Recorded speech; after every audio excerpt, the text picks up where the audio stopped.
This story happened in the middle of the last century with an experienced wolf hunter. He received a request to catch wolves as they'd bred a lot in one of the villages. That's why a hunter named Vades went with some other hunters to the forest, wishing to earn extra money and protect the inhabitants before it was too late. Vades was the leader of the group of the three hunters because he was the most experienced one. It's important to mention that the three hunters know these forests quite well, and they'd been hunting there for many years.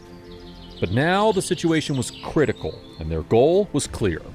It was necessary to get rid of as many wolves as possible in a short period of time. They were just hoping to get it done as fast as possible. They went to the western slope. Suddenly, the branches of the thicket started to shake, and a huge wolf jumped out at the hunters. Two of the hunters were more fortunate. They were able to run back down the hill, but when Vades ran, the wolf started to chase him.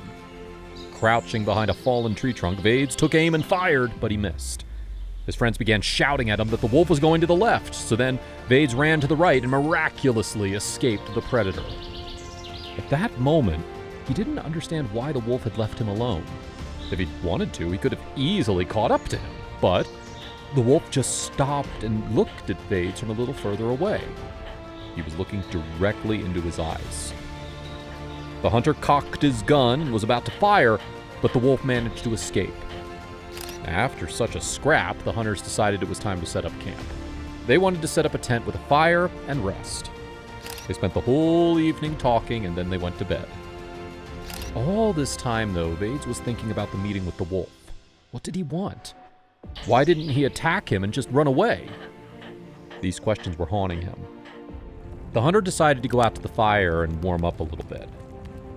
Sitting in silence by the fire, he heard soft and slow footsteps. The same wolf came from the trees and went up to him. The man was terrified. The blood drained from his face and a terrible chill crowded his back. He was ready to say goodbye to his life. But the wolf came and bent down to his right leg. The hunter's heart was pounding. He wanted to scream, but he tried his best to keep silent. His gun was in the tent. The wolf grabbed his trouser leg with his teeth and pulled. Vades endured. He knew that if he started resisting, his life would be over. The wolf pulled harder, and Vades had to get up. Then the wolf let go of his trouser leg and walked away. The wolf looked into the dark forest, and then at Vades. Suddenly, the thought flashed through Vades' mind that this wolf didn't wish harm to him, but instead was calling him somewhere. Having overcome his fear, the hunter took a couple of hesitant steps toward the wolf. Then, the wolf also took a couple of steps further into the forest. So I was right, thought Vades. He started to feel calmer and more confident, and followed the wolf to the forest. All this time, Vades wondered what could have caused this predator to ask its own worst enemy, the wolf hunter, for help. They came to a meadow, and then Vades was able to distinguish a silhouette that was lying in the grass. It was another wolf. Having come closer, he realized that it was a she-wolf. She was suffering, and she couldn't give birth. 2 small cubs were already born, but the animal continued to lie there exhausted. Vades didn't know how to help.